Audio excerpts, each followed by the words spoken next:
সুন্দর রুম, নরম বিছানা, তো নবাব নবাব ভাব আসছে। আপনি যা যা শর্ত দিয়েছিলেন আমরা সব শর্ত পূরণ করেছি। আগামীকাল অপারেশন।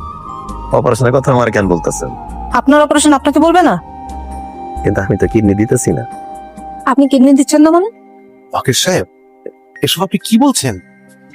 দেখেন, অনেক ভেবে দেখলাম তখন আমার কি অবস্থা হবে আপনি একবার ভাবেন।